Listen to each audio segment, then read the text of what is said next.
안녕하세요. 40대 중반을 넘어서는 중인 여자입니다. 서울살이 벗어나 귀향살이 하면서 참 즐겨 듣던 채널인데 제가 다 사연을 적어보게 되네요. 그간 저한테 사연을 적어 보낼 만큼의 용기를 주신 분들께 미리 감사하다는 말씀을 먼저 드리고 싶습니다. 저는 서울에서 태어나서 대학에 직장까지 다니다가 남편을 만나고서 지금 살고 있는 충북 외곽으로 이사를 오게 되었어요.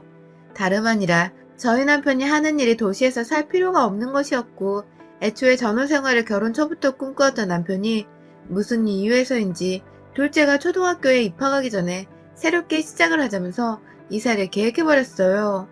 졸지에 저는 가장인 남편의 선택을 따라 함께 전원생활을 하고자 지금 사는 곳으로 이사를 오게 되었고 큰아이와 작은아이 모두 이곳에 자리한 초등학교를 졸업한 후에 지금은 중학교를 재학 중입니다. 사실 떠나오면서 모든 게 제 욕심의 끝자락에 있었던 터라 쉽사리 발이 떨어지지 않았습니다.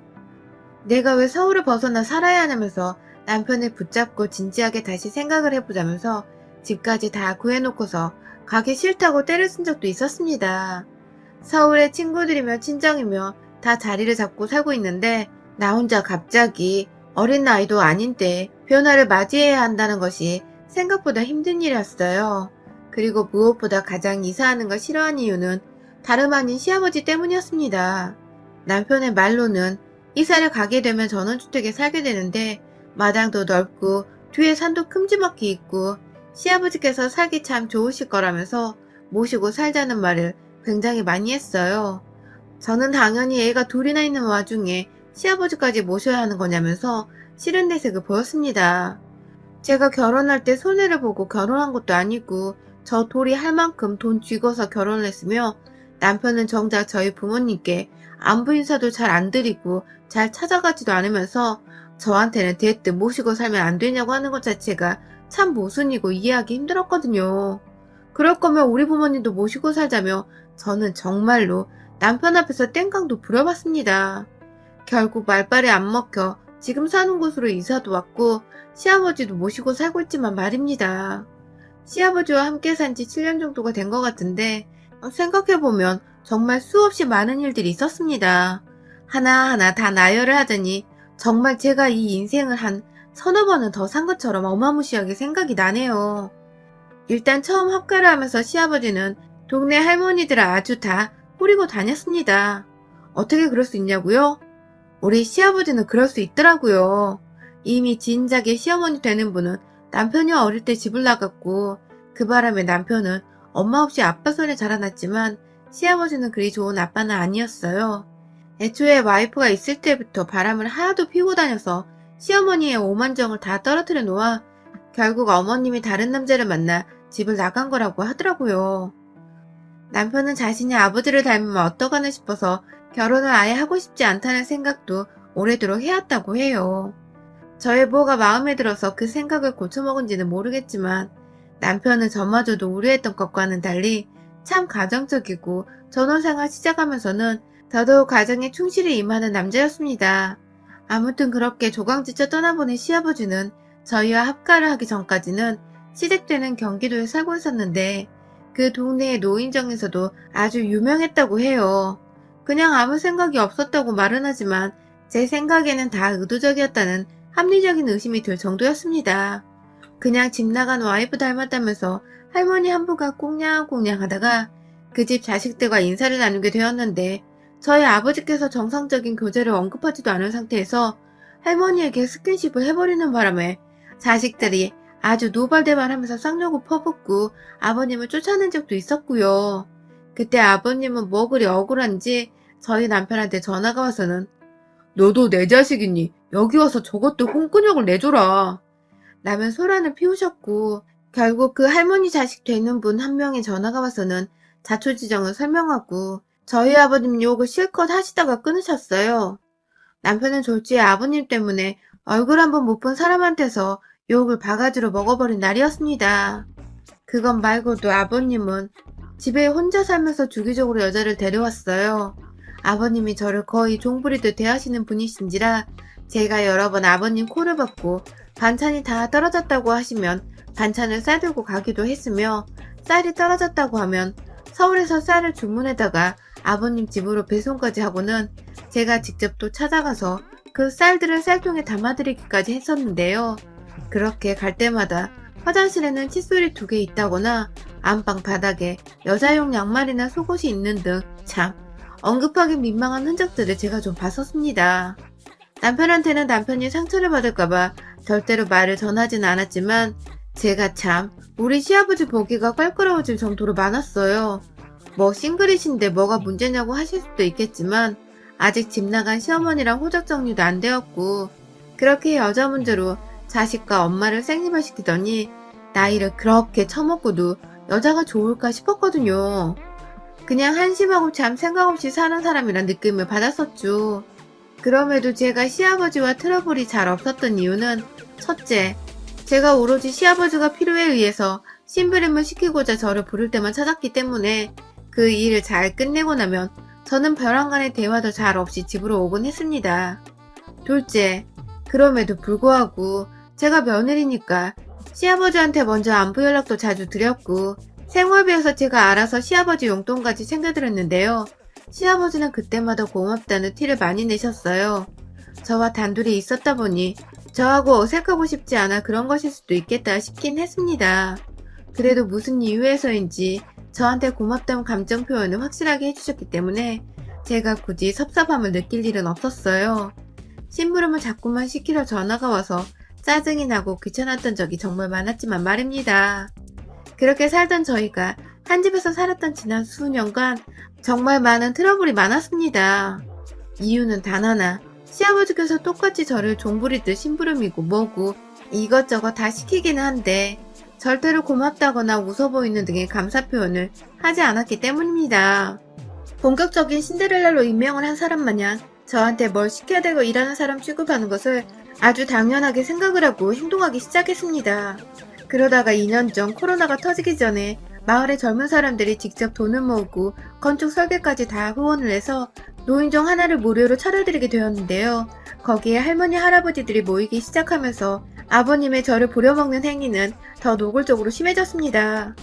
마치 주변 어르신들한테 자기는 직접 부리고 사는 종이 있다는 것을 막 자랑을 하려는 못돼 먹은 영감탱이처럼 말입니다. 하루는 제가 집에 있었는데 저한테 좀 먹을 수 있는 간식거리가 없냐고 혹시 있으면 여기 경로당으로 가져와 줄 수 있냐고 물어보더라고요. 그래서 아버님이 주변 어르신들이랑 같이 나눠 먹을 거라 생각을 해서는 한가득 집에 있던 사탕 봉지랑 마침 찌고 있는 옥수수를 낱개로 더 잘라서는 가지고 갔는데요. 시아버지께서 아이고 돈 좀 되는 거 사오지 이게 뭐냐 하면서 사탕 봉지를 경로당에 앉아 안을 찬찬히 보시더니 급기야 마음에 안 든다고 바닥에 내팽개친 겁니다.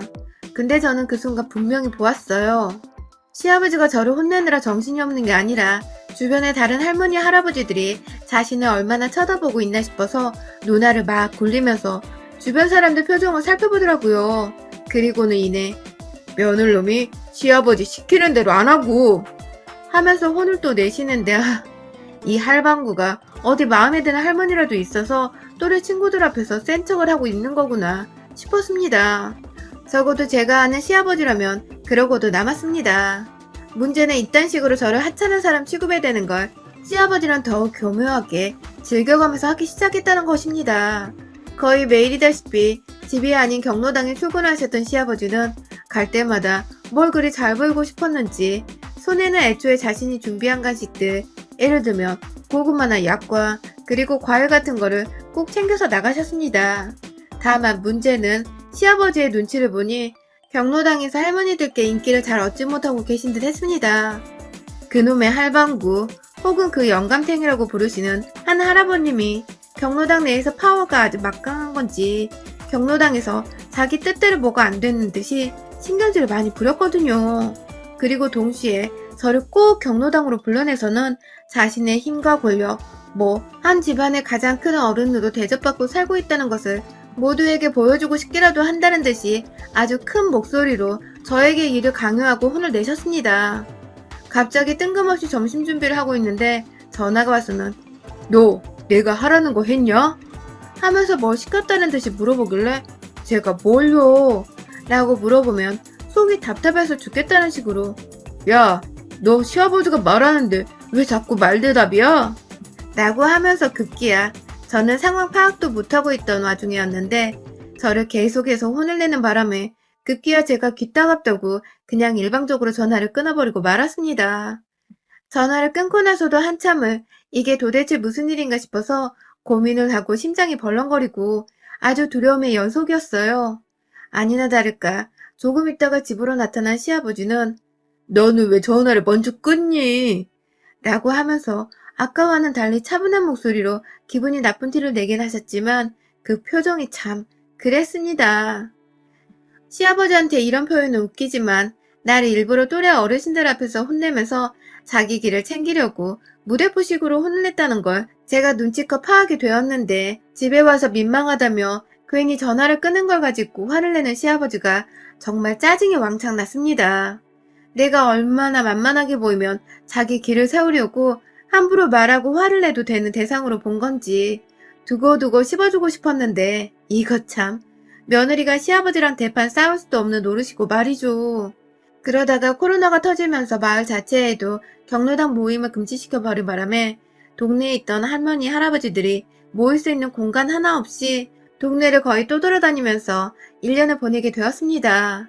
저희 아버님도 다른 분들과 다를 것이 없이 따분하게 생활을 하셨고 옆에서 저희 남편이 조심하고 살라고 신신당부를 하고 살았던 바람에 아버님도 확진자가 되면 욕 처먹을 게 뻔하다며 일부러 많이 나가지도 않았고 오히려 그 덕에 집에 딱 붙어 계시는 생활에 익숙해진 것도 같았습니다.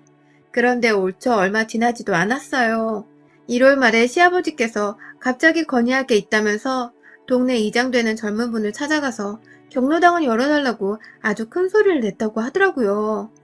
그것도 주변에 같이 친하게 지내던 일부 할머니분들을 모시고 찾아가신 바람에 이장도 어쩔 수 없이 수긍을 하였고 그렇게 졸지에 5인 이상은 절대로 모여서는 안 되는 경로당이 다시 재오픈을 하게 되었는데요.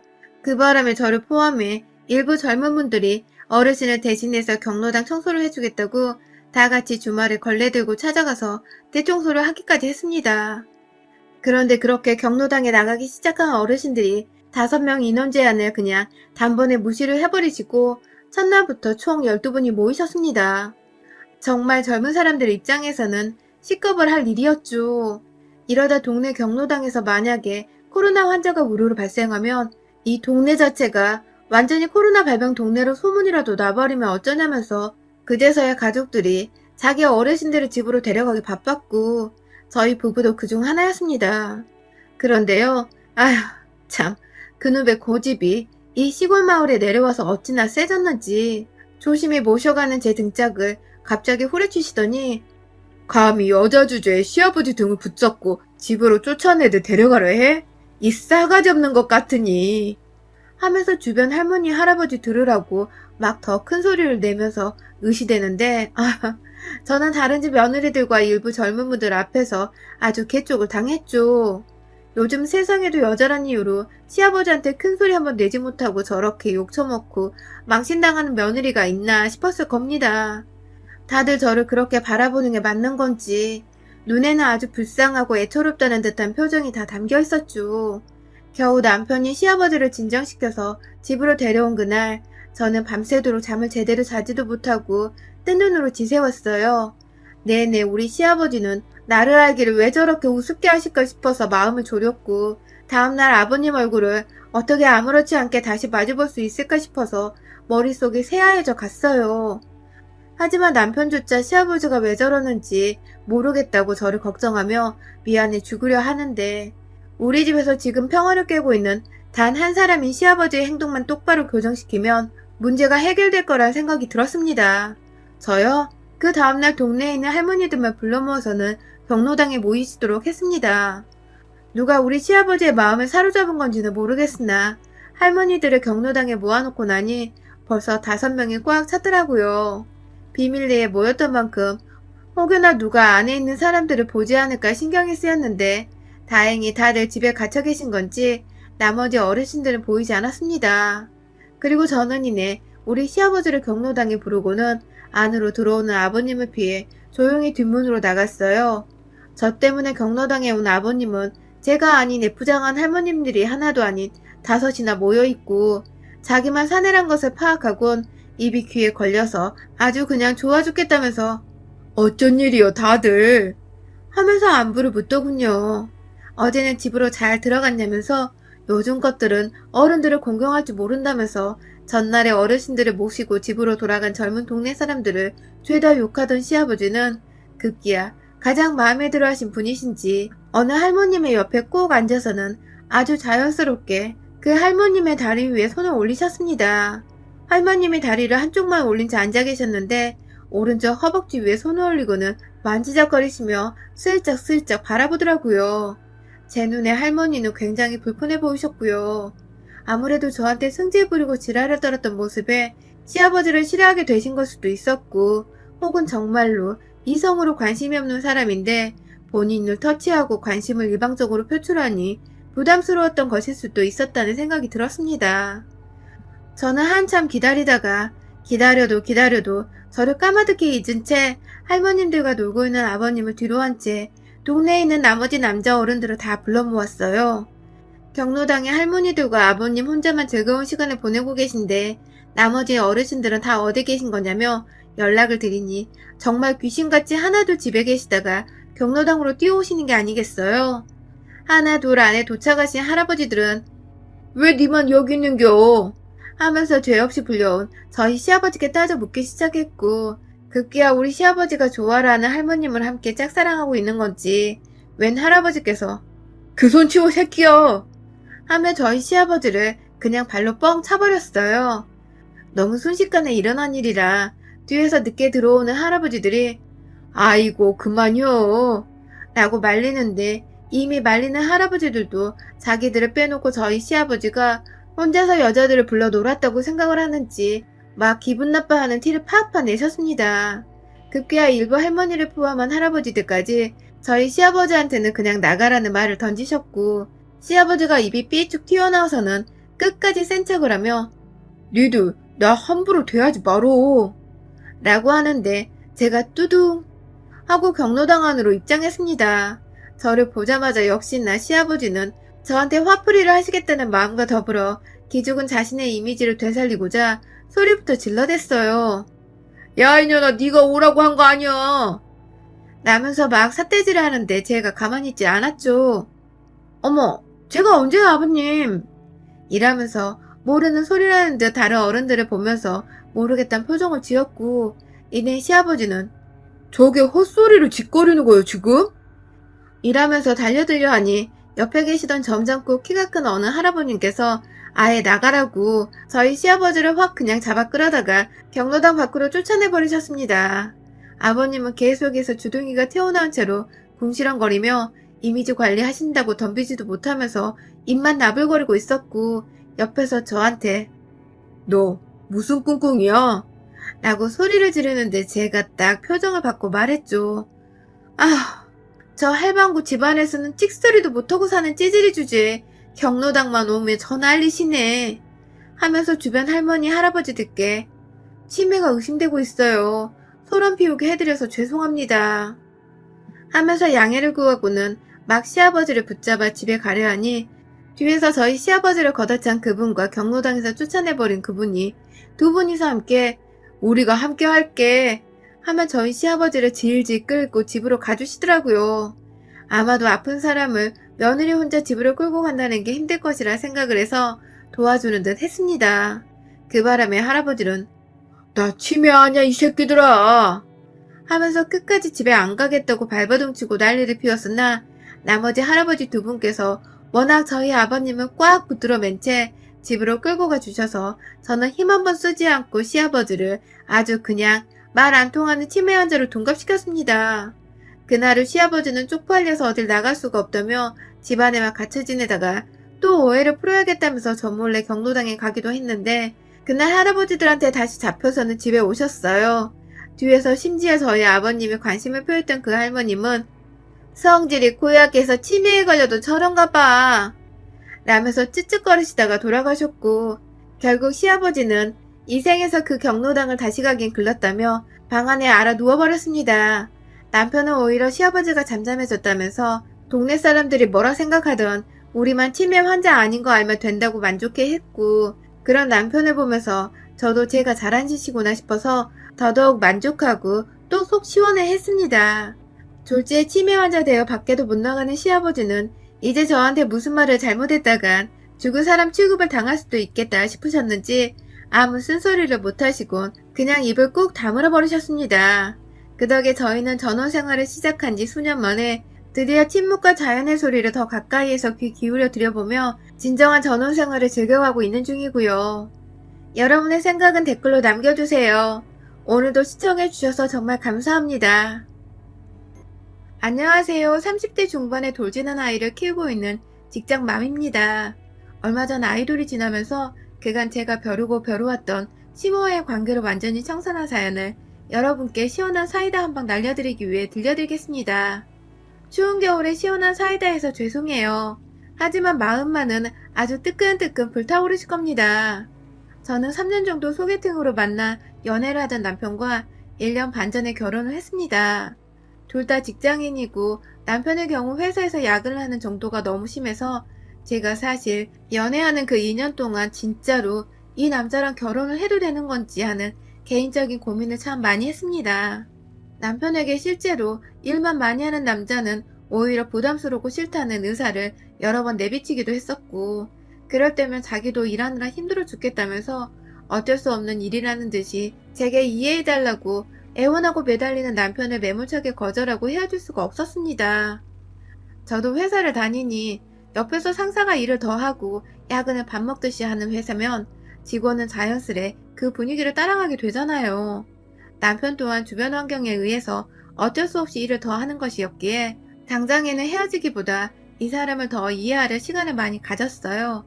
그리고 제 선택이 옳았던 건지 남편은 그 후에 야근이 없는 곳으로 좋게 이직을 하게 되면서 저희는 좀 더 서로가 원하는 모습을 갖추게 되었고, 자연스레 그때부터 결혼 얘기가 흘러나오다 1년 정도의 준비를 하곤 결혼에 골인했습니다. 결혼을 할 때 사실 탈이 참 많았습니다. 저희가 결혼하면서 시댁에서 돈 한 푼 받지 않았었어요. 이유는 당연히 시댁에서 돈이 없다고 하셨기 때문인데요. 저희 친정에서도 어째 돈 100만 원을 보태줄 생각을 안 하냐며 참 궁상맞은 시댁이라고 결혼 반대를 하셨고, 그 때문에 저희 부부가 살짝 깨질 뻔한 때도 있었는데 제가 그 와중에 모든 걸 무릅쓴 채 이 결혼을 끝까지 감행하려고 했던 이유는 바로 다름 아닌 남편 때문이었습니다. 자기 부모님의 모습에 처절하고 부끄러워하고 고개도 못 들고 잘못했다고만 하고 있는 남편이 불쌍해 미쳐버리는 줄 알았거든요. 부모가 돈이 없는 게 왜 자식 잘못일까 싶어서 남편 편에 서서 저희 부모님한테 대들기도 엄청 대들었고, 저는 정말 태어나서 저희 부모님과 그렇게 오래도록 징하게 싸워본 적이 또 없었답니다. 결국 자식 손 들어주시며 저희 부모님께서는 돈 때문에 시집살이 시키지 마 라는 말과 함께 저희 결혼식 비용부터 시작해서 대출 껴 집 살 때도 상당한 돈을 보태주셨고, 그 덕분에 저희는 둘이서 열심히 돈 벌어서 집 대출금 갚아나가며 친정 부모님 용돈도 이자로 생각하면서 다달이 50만 원 보내며 은혜를 갚는다 생각하며 살아왔습니다. 돈 필요하실 일이 잘 없으신 분들이시고 두 분이서 모아놓은 돈도 많으셨기 때문에 제 용돈이 굳이 필요는 없으셨지만 명절이나 특별한 날이 되면 배로 용돈을 드리면서 저희 마음을 표현했고, 지금도 그렇고 앞으로도 이러한 생활 패턴은 변함이 없을 것 같아요. 문제는 이 사실한 시부모님의 태도였습니다. 결혼할 적에도 돈 한 푼 되지 않으셨던 시부모님은 하객들은 꽉 채워 부르셨으며 그 하객들이 낸 축의금은 모조리 다 개인 지갑으로 챙겨가셨거든요. 그 모습에 저희 부모님은 입을 다무지 못하실 정도로 기분 나빠하셨고, 시부모님은 사돈의 기분이 어떠실지 안중에도 없으셨는지 그냥 콧노래 흥얼거리며 축의금 확인하시고 마지막 뷔페 음식까지 싹 다 담아서 챙겨가셨습니다.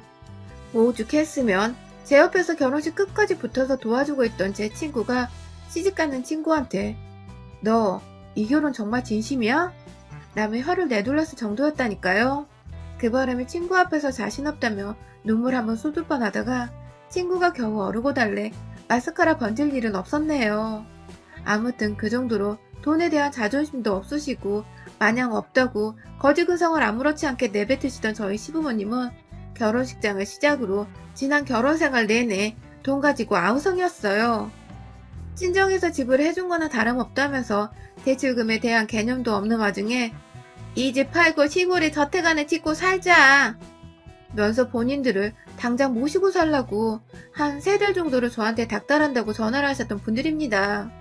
시아버지는 시어머니 등살에 못 이겨 옆에서 늘 맞장구를 쳐주는 듯한 모습이었고, 시어머니는 뭐가 그리 당당하고 자신 있던지 돈 얘기를 저와 뒤 아들 앞에서 아무렇지 않게 뱉어내었습니다. 이 집 대출금 갚을 때까지, 그리고 아이들 대학 다 보낼 때까지 절대 안 팔 거예요 하면서 여러 번 말씀을 드렸지만 시부모님은 절대로 이해를 못 하셨어요. 최근 아파트 집값이 굉장히 올랐잖아요.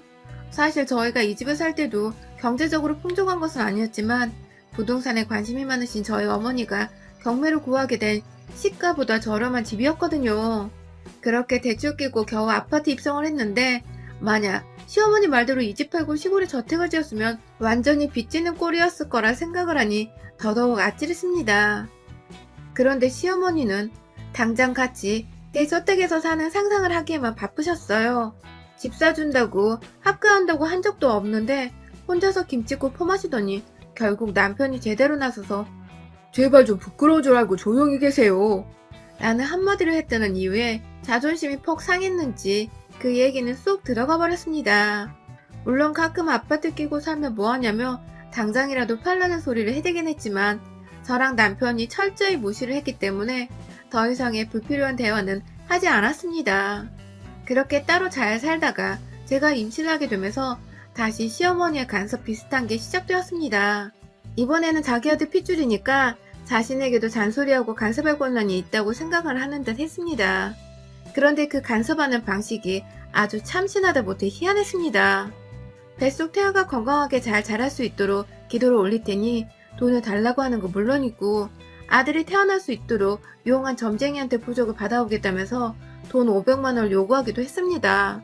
아니 요즘 세상에 아들이고 딸이고 돈 500만 원까지 들여서 성별을 바꾸려는 집구석이 어딨나요? 전 오히려 딸이면 평생 친구가 생길 것 같아 너무 든든하고 기분 좋을 것 같은데 말입니다. 돈 500이 누구 집 애 이름이냐? 라고 남편이 참다 또 따져 물으니 시어머니는 네 처갓집에 그 돈은 별거 아닐 거야 라면서 저희 부모님께 그 돈을 받아내라는 식으로 급기야 말씀을 하시더라고요. 기분이 나쁘다며 전화를 끊었는데 두고두고 열이 받더라고요.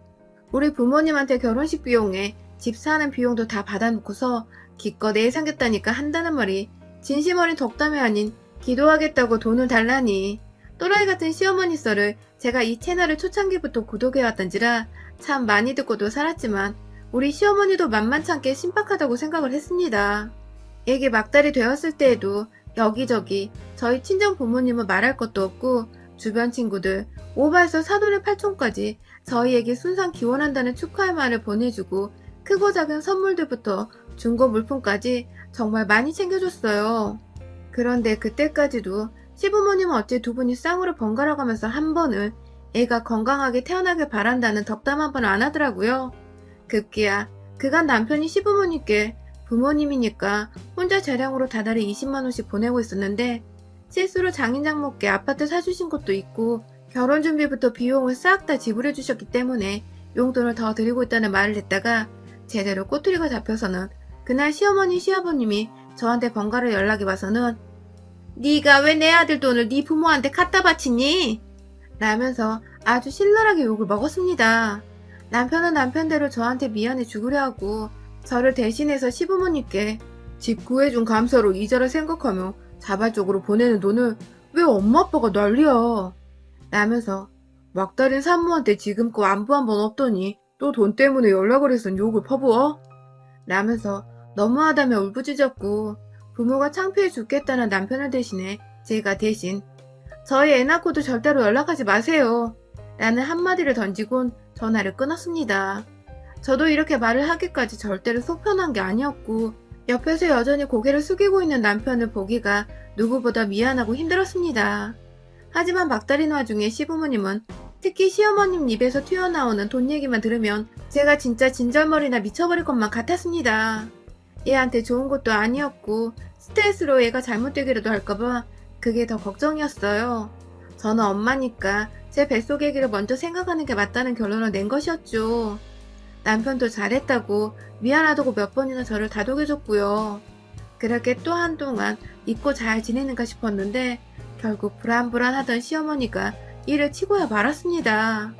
저희 부부가 아이를 낳을 때에도 남편은 아직 시부모님께 화가 풀리지 않은 상태여서 아이를 보여드리지 못했습니다. 코로나로 가족면회가 많이 까다로워서 저희도 그냥 이참에 몸조리나 잘 하고 퇴원을 해서 차근차근 아이를 보여드리자면서 생각을 맞췄고, 저는 따로 산후조리원을 거치지 않은 채 병원에서 하루 더 머물다가 곧장 저희 친정으로 갔습니다. 엄마는 아이를 너무나 좋아하셔서 저희 오빠네가 아이를 낳았을 때도 새언니 스트레스 없이 몸 관리하라고 조리원에 보내줬고, 아이를 집에 데리고 와서도 엄마가 사돈 어르신이랑 같이 번갈아가며 아이 돌보는 걸 도와주셨거든요. 이번에는 제 몸 관리까지 본인이 직접 해줄 수 있다면서 자신있게 말씀을 하셔서 저는 따로 산후조리가 거창하게 필요 없다는 와중에 마음 편한 엄마한테 기대어보기로 한 것이었습니다. 그런데 친정으로 들어간 지 일주일 정도 되었나 시어머니께 전화가 왔어요. 일부러 받지 않고 무시를 했는데 몇 번 부재중으로 한참 걸려오더니 또 당분간은 전화가 오지 않더라고요. 아무래도 애를 낳은 것 같은데 소식이 없어 연락을 하셨나 싶은 마음에 제가 정말 마음이 약해지면 안 되었는데 저도 모르게 남편에게 그래도 인사를 드려야 하지 않냐? 하며 먼저 제안을 했고, 저의 태도에 남편도 생각을 고쳐먹은 건지 한 번은 보여드려야지 하며 마지못해 수긍을 하다가 결국 제가 한 달 정도 후 저희 집으로 돌아오게 되면서 시부모님을 불렀습니다. 그런데요, 아이를 처음 보자마자 시어머님은 아들이 아니네. 그러니까 나한테 돈 줬으면 아들 만들 수 있었잖아. 라면서 본인한테 돈 주고 부주고 사지 않아서 애가 딸이라는 말을 호들갑을 떨며 하기 시작했습니다. 애는 막 어른이 앞에서 큰 소리 내니 눈이 동그랗게 떠졌다가 급기야 울기 시작했고, 그럼에도 애 보챈다는 신경질과 함께 돈 얘기를 이어나가는 시어머니를 뒤로하고 오로지 시아버지만이 딸아이가 신기하다는 듯이 손을 만지작거리시며 묘한 표정을 지었어요. 아무래도 아버님의 눈에는 이 갓난아기가 너무 소중하고 또 예뻐 신기하셨던 것 같은데, 반대로 시어머니는 참 입에 아주 그냥 모터를 단 건지 쉬지도 않고 얘기를 하더니 급기야 부정 얘기에서 저희 부모님께 용돈을 더 주는 얘기, 그리고는 어느새 100일 잔치를 준비해야 한다는 새로운 얘기까지 꺼냈습니다. 어머님의 말씀으로는 100일 잔치를 반드시 해야만 애가 앞으로도 잘 살 거라면서, 그러니 100일 잔치를 준비하고 친척들한테 100일떡 돌릴 준비도 같이 하라는 겁니다. 100일떡을 돌리면 돌리는 거지 왜 친척들한테만 100일떡을 돌리냐고 물어보니 시어머니는 너네 부모님은 그동안 용돈 더 받았잖아. 뭘 떡까지 돌려? 라며 애기의 외할머니 외할아버지한테 100일떡 돌릴 필요 없고 왕래도 잘 없는 남편 쪽 친척들한테 떡을 돌리라더군요.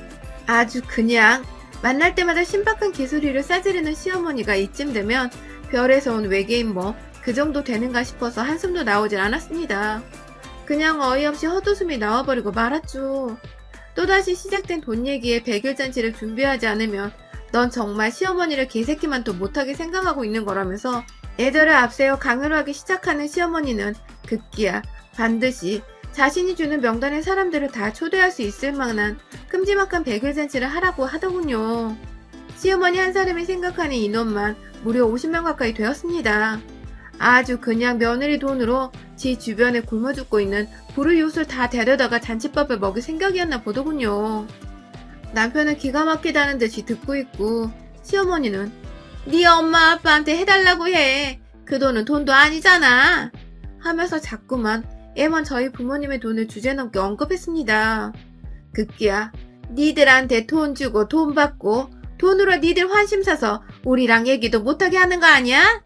네 부모가 딱 그렇고 재수가 없는 인간들이요. 라고 말을 했습니다. 제가 뭐라고요? 라면서 언성을 높였고 남편이 울며 겨자 먹기로 자신의 부모를 집에서 내쫓았고, 그렇게 옆에서 애기랑 논다고 정신없었던 시아버지도 얼떨결에 시어머니와 함께 저희 집에서 완전 쫓겨났습니다.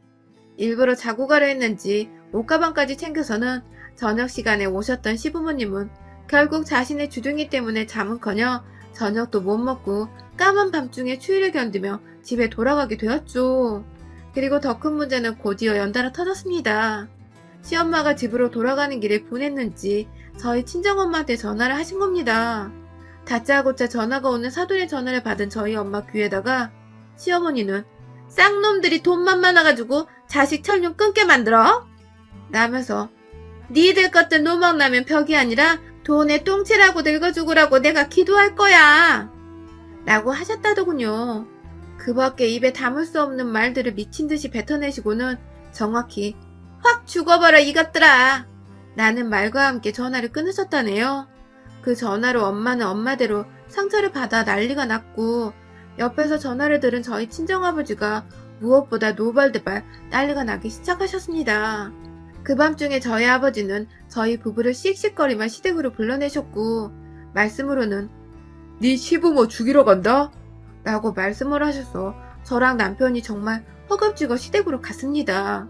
다행히 시댁에 가자마자 저희가 친정 아버지보다 먼저 도착을 한 건지 집안에서는 아무 일이 없었는데 저희 도착하고 정말 10분도 안 돼요. 밖에서 저희 아버지가 문을 두들게 되는 소리가 들려왔어요.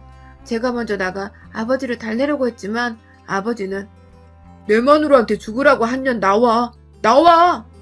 하면서 시어머니를 찾기 시작하셨고 급기야 시어머니를 보자마자 달려들어 뺨 한 대를 갈기시더니 그 옆에서 말리고 있는 시아버지까지 주먹으로 한 대 날려버리셨습니다. 마누라 관리 똑바로 못한 죄라는 이유에서였죠. 아빠는 씩씩거리며 뒤에 있던 저와 남편한테 무슨 일이 있었는지 자초지종을 설명했고 곧이어 모든 사실을 알게 된 저마저도 열불이 나서 감히 우리 엄마한테? 라며 씩씩거리자 남편은 중간에서 안절부절 못하면서 막 자기 부모님께 사죄하라고 빌기 시작했습니다.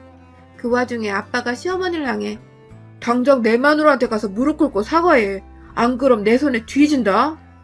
라고 아주 그냥 한 대 더 치겠다며 막 발악을 하시는데 겨우 저와 남편이 말리고 있자 시어머니는 겁이 났는지 막 중심도 못 잡고 뒷목을 잡으시더라고요. 이내 아빠가 니년 모욕죄로 고소하고 내 딸 이혼시킬 거라고 네 아들 애 딸린 이혼남 되면 그거 다 네 탓이라며 시어머니를 향해 당장 고소한다며 난리를 피우니 남편은 남편대로 저희 아빠의 불같은 성격을 잘 아는지라 제발 고소하지 말아달라며 아빠 앞에서 무릎을 꿇었습니다. 돈이 없어도 고소를 하면 돈이 나간다는 것 정도를 알던 시아버지는 따라서 저희 아빠 앞에 무릎을 꿇었고 졸지에 집안의 남자들이 모두 다 저희 친정아버지 앞에 머리를 조아리자 시어머니는 2차로 뒷목을 잡았어요. 하지만 아빠는 거기서 절대로 화를 풀지 않으셨고 남편은 왜 그랬는지 모르겠지만 돈을 드릴 테니 고소하고 이긴 셈 쳐달라며 그 자리에서 계좌이체로 돈 100만 원을 저희 아빠한테 보내버렸습니다. 그러자 저희 아버지는 그 돈으로 어디 가서 제대로 쓰겠냐며 와이프랑 제주도라도 놀러 갈 테니 돈 100만 원을 더 달라고 하는 거예요. 그러자 남편은 기다렸다는 듯이 잠깐 망설이더니 바로 네 알겠습니다 하고 아빠 계좌로 돈 100만 원을 추가로 쏴줬어요. 그 바람에 시어머니는 뒷목을 잡은 채 돈 100만 원이 우습냐? 하며 3차로 쓰러졌고요. 저는 이내 돈 받으면 된 거라며 맥값 번셈치라고 아빠를 진정시키며 그 집에서 데리고 나왔습니다. 그 후 엄마 아빠는 돈 100만 원은 다시 남편의 계좌로 보내셨고 남은 돈은 시어머니 죗값 겸 용돈 땡겨받은 셈 치겠다며 진짜로 돈 들고 제주도 여행을 다녀오셨어요.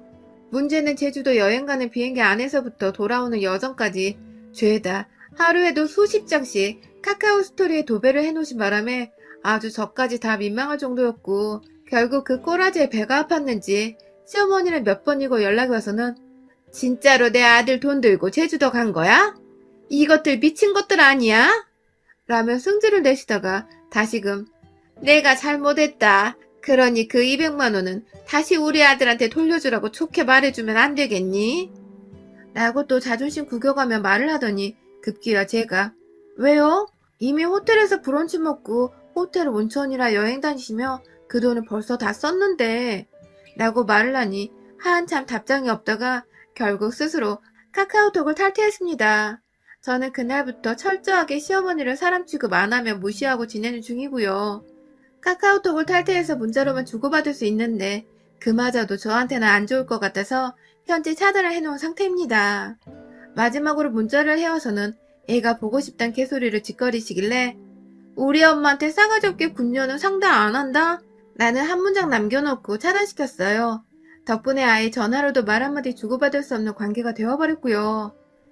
남편도 그날 일이 너무나도 떠올리기 힘든 일이라 생각이 들었는지 자기 부모님에 대해서는 그 어떠한 언급도 앞으로 절대 하지 말아달라고 신신당부를 한 덕분에 시댁 없이 고아로 사는 저희 남편과 아이를 내조하며 가벼운 마음으로 살아가는 중이랍니다.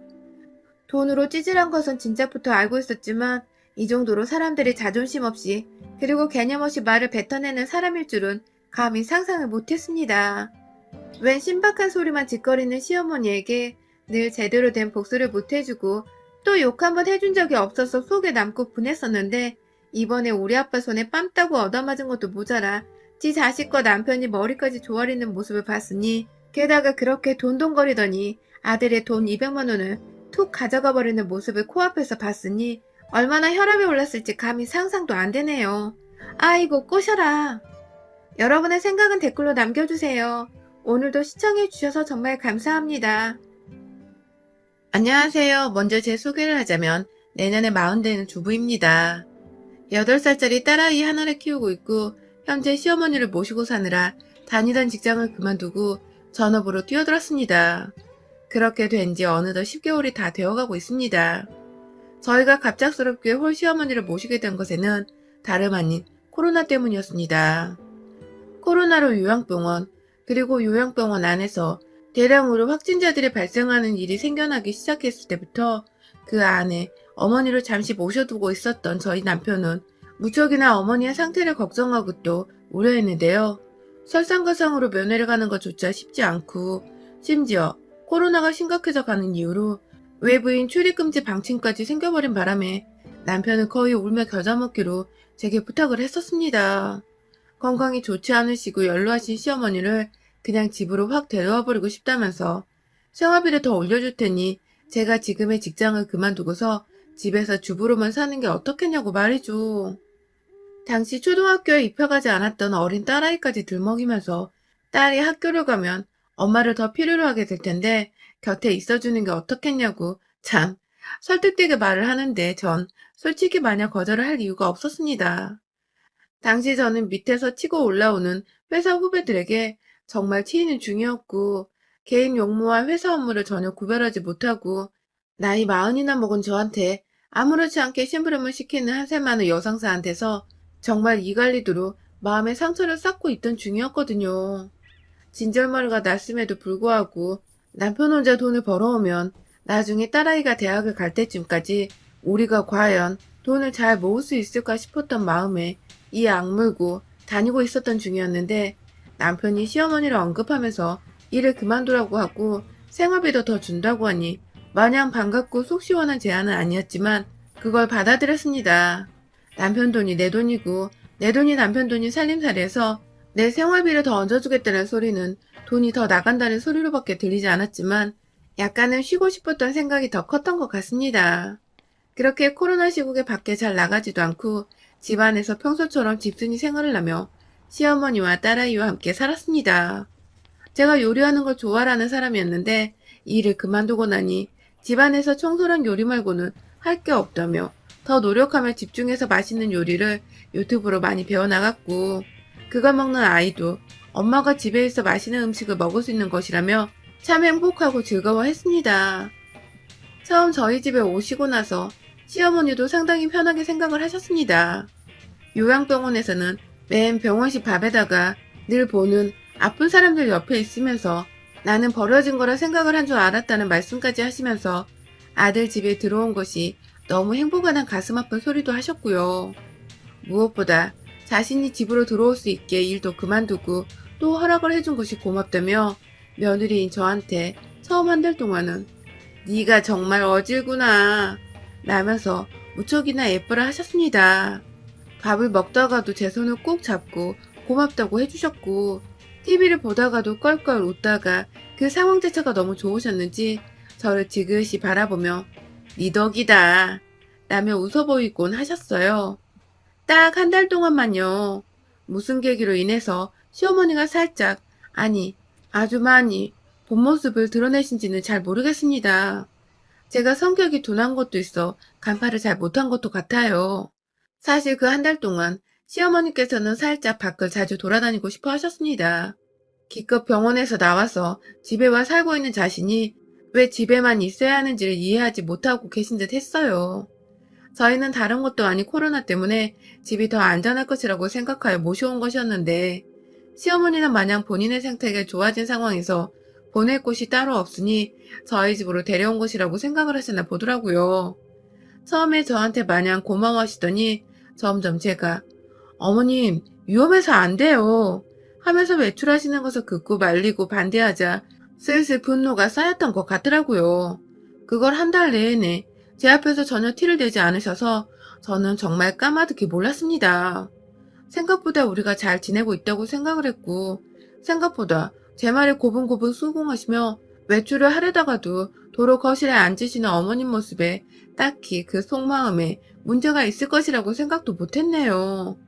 여기저기 노약자들한테 더 위험한 전염병이라고 많이들 말을 하니 시어머니도 심각성을 잘 알고 그리고 스스로 배려해서 집안에서도 잘 견뎌주실 거라 생각을 했는데 저만의 큰 착각이었던 것이죠.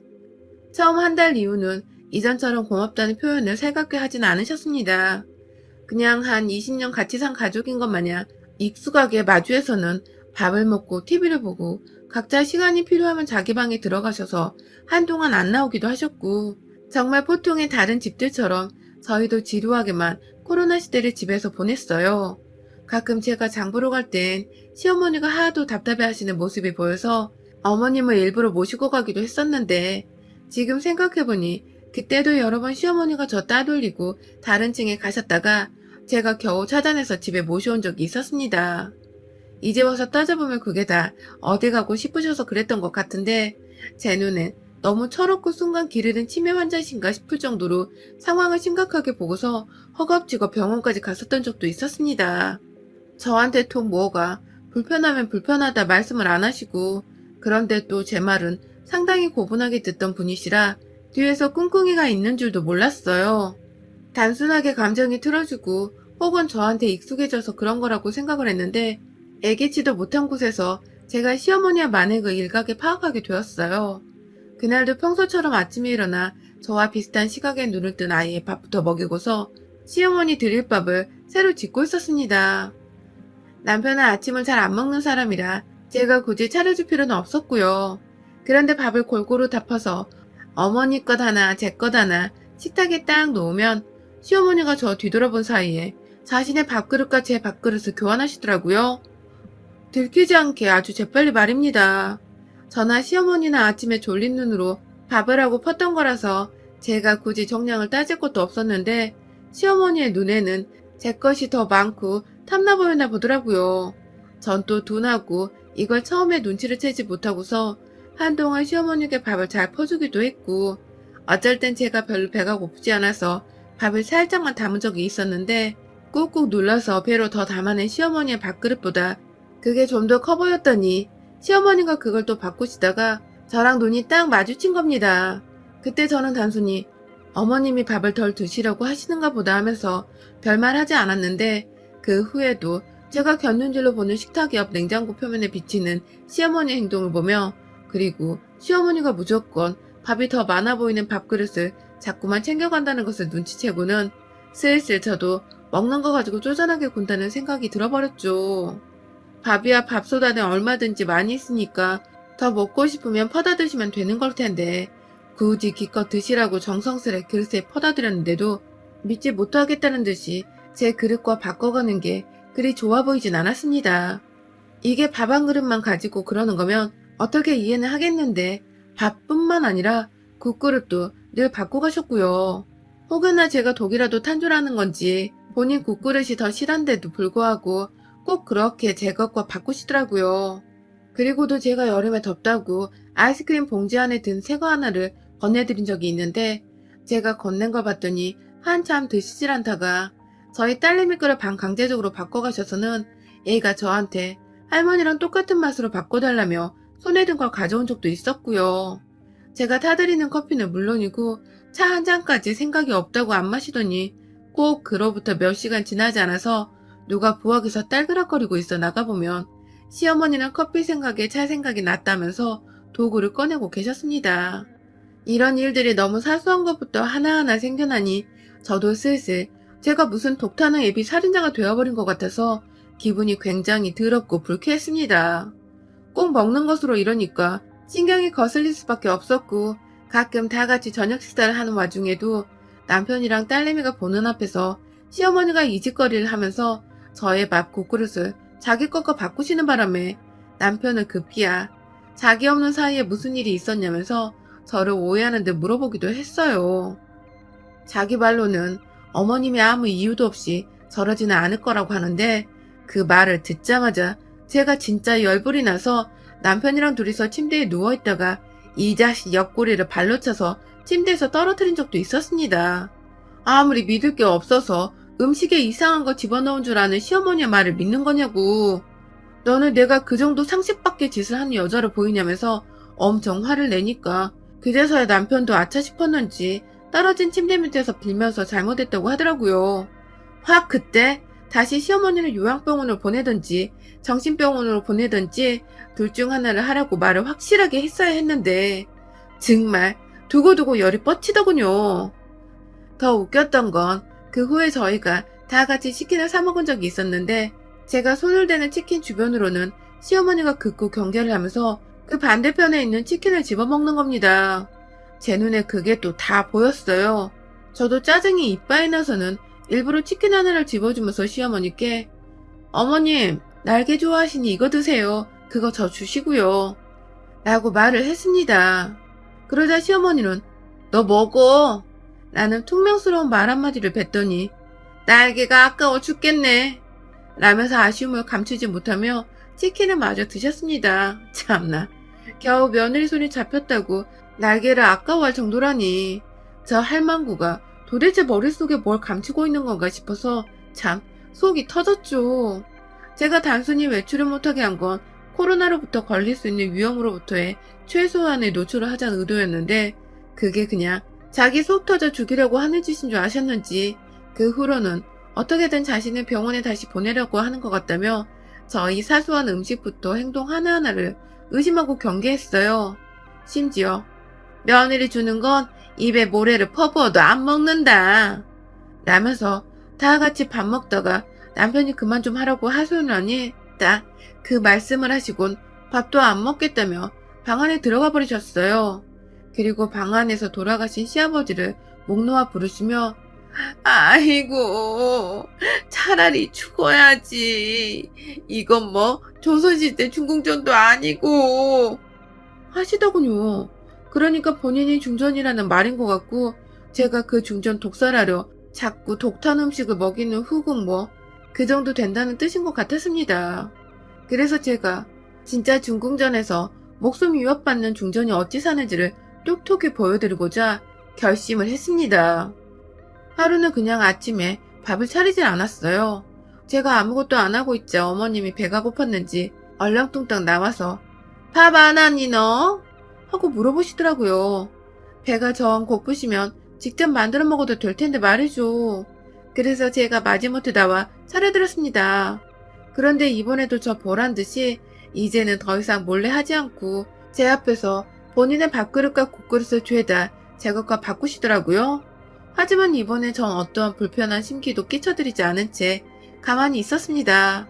그리고 이내 국을 쳐 드시는 시어머니의 얼굴을 빤히 보다가 환한 미소가 띄고 말았어요. 제가 그날 아침에 허옇게 푼 계란이랑 어묵을 넣어서 맑은 국에다가 밥이랑 반찬 몇 가지를 꺼냈는데요. 그 국에 아주 그냥 시퍼런 청양고추를 아주 잘게 채 썰어서는 요리 끝내기 바로 직전에 넣었거든요.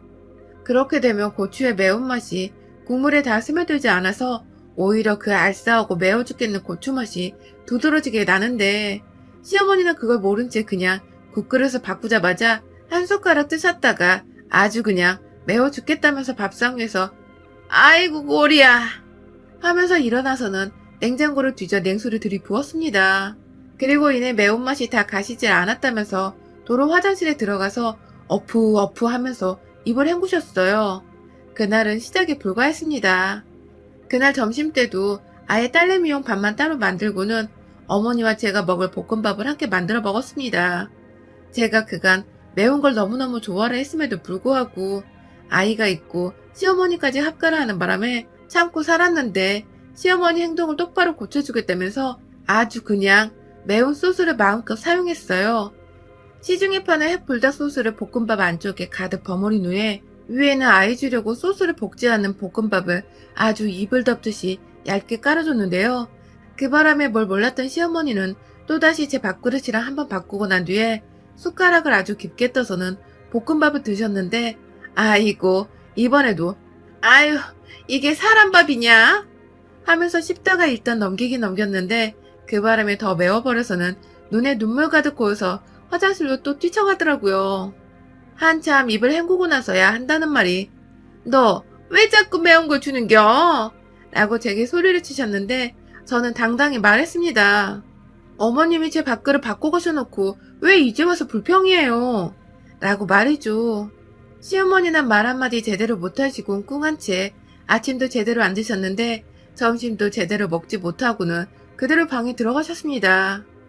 그날을 시작으로 저는 저녁 시간에 남편이랑 애기 밥 빼고는 저와 시어머니 밥과 국에는 무조건 청양고추에 핵불닭 소스 그리고 이왕이면 익히지 않은 생강과 마늘파 등을 아주 종류별로 때려 넣어놨고 저야 뭐 매운 게 좋다면서 잘만 먹었지만 제 그릇과 계속해서 바꿔대던 시어머니는 몇 번의 충격을 연속으로 받으시고는 더 이상 아예 밥을 못 드시더라고요. 아예 밥 한 숟가락 떠먹는 것도 겁을 먹어서는 경계를 하기 시작한 것입니다. 급기야 옆에서 남편이 자기 거랑 바꾸라고 하는데도 싫다 라면서 거절을 하셨고 제가 뭐 입맛 없으시면 따로 라면이라도 끓여드려요? 라고 했더니 그제서야 마지못해 응이라고 하시더라고요. 제가 그 라면 끓일 때에도 밑에서 생강을 아주 팔팔 끓여놓고 면이랑 소스 다 때려본 뒤에 청양고춧가루 빻은 걸 넣었는데요. 왜인지 국물이 시뻘건 것 같다며 수저를 들기도 전에 경계를 하던 시어머니는 제가 아유 그럼 이번에도 그냥 드시지 마세요 하면서 뺏어가려 하자 배고프다는 생각이 먼저 들어버린 건지 냄비를 잡고 놔두지 않으시더라고요. 그리고는 한 숟가락 딱 마시고는 아주 그냥 고춧가루가 목구멍에 걸려 안 내려간다며 기침을 죽어라 피토하듯 해대신 바람에 한 30분 정도 시어머니 진정시키느라 난리가 났었네요.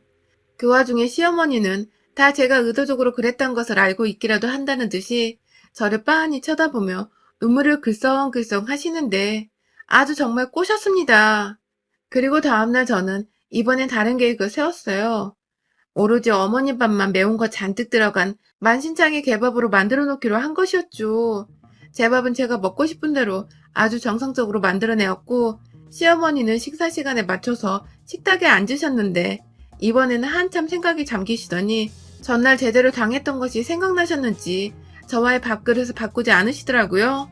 그리고는 이내 본인의 밥이 오늘은 멀쩡한 것이란 자신감이 있으셨는지 또다시 숟가락을 깊게 퍼서는 한 입을 딱 하셨는데 에구머니나 하며 어머니가 손에다가 밥을 다 뱉어내버리고 마셨습니다.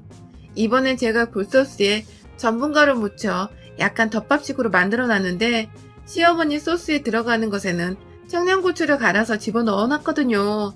그 위에 파슬리 가루를 더 뿌려놓자 그게 고추인지 파슬리 가루인지 분간이 안 되셨는지 어머님은 아주 그냥 맛있겠다며 숟가락으로 밥을 비벼놓고 드셨으나 어머님의 머리 꼭대기에서 살고 있는 제게는 못당히 내셨죠. 시어머니는 아침부터 매운 걸 연속으로 드시고는 속이 아프셨는지 제대로 배탈이 나서는 그날부터 거의 이틀간은 화장실을 들락날락하며 제대로 된 식사를 하지 못하셨고요. 거의 이틀 만에 사람이 녹초가 되어서는 혼이 나간 듯이 계셨던 우리 시어머니는 그제서야 밥을 굶어보고 음식으로 진짜 독약 비슷한 일을 당해보고 나니 제가 무서운지 아셨나 보더군요. 이제는 다시 며느리 밥그릇 국그릇에 함부로 손을 대면 안 된다는 것을 깨달으셨는지 다음날 아침에 바로 옆에 고춧가루 한가득 꺼내놓은 저한테 슬그머니 다가와서는 귓속말로 말을 하시더라고요. 나 너 밥그릇 절대 안 뺏는다. 그러니까 이제 나 밥 좀 주면 안 되겠니? 라고 말입니다. 그 뒤를 이어서 내가 그동안 너한테 너무 몹쓸짓을 했구나. 내가 죽이려니다. 미안하다. 하면서 사과를 하는데 두 손은 제 옷깃을 잡으면서 애원을 하는 듯이 흔들고 있고 눈에는 무슨 장화 신은 고양이에 나오는 그 고양이 애니메이션 마냥 눈물이 촉촉하게 고여서는 뻔히 저를 올려다보시고 있는데 왠지 저는 중전을 폐위시키고 중전의 자리를 꿰뚫고 들어가는 후궁이 되어버린 듯한 승리감에 휩싸였습니다. 내 손으로 직접 중전을 끌어내렸다는 생각에 아주 속으로 환호를 했네요. 그날 후 시어머니는 단 한 번도 제가 보건 말건 제 뒤에서 밥그릇과 국그릇을 바꿔가지 않으셨습니다. 오히려 밥그릇을 바꾸지 않은 상태에서도 혹여나 밥 속에 고추가 숨겨져 있나 싶었는지 숟가락으로 밥을 한참이나 섞어대다가 냄새까지 확인을 하고는 한 숟가락 드셨으며 국을 마실 때에도 코로 킁킁대며 청양고추 냄새를 확인하다가 딱 마시더라고요. 그 덕에 저도 더 이상 내가 독약타는 며느리 같다는 불쾌한 감정을 느끼지 않게 되었고 남편도 아이도 잘 지내는 저희 고부관계를 보고는 누구보다 만족을 하고 있답니다. 처음에 그렇게 자기 엄마 속 부글거리시는 거 어쩌냐면서 매운 것 한 제가 다 잘못을 한 거라는 듯 눈치를 주던 남편도 이내 집안에 평화가 찾아오고 나니 반성을 하는 건지 제가 만들어주는 음식은 아무런 토를 달지 않고 오히려 달갑다는 듯이 잘 먹더라고요. 잠깐 매운 거 먹어서 저도 정말 행복했고 시어머니의 나쁜 손 습관을 덤으로 고칠 수 있어서 참 지나고 생각을 해봐도 뿌듯합니다. 혹여나 저처럼 시어머니한테 애먼 오해를 사고 나쁜 년 취급을 당하고 계신 분들 진짜로 나쁜 짓 제대로 한번 보여주십시오. 그래야 시어머니도 며느리가 장희빈의 빙의에서 진짜 사양을 탈지 모른다는 생각을 하고 쫄아서는 입 꾹 다물고 살 거예요. 여러분의 생각은 댓글로 남겨주세요. 오늘도 시청해주셔서 정말 감사합니다.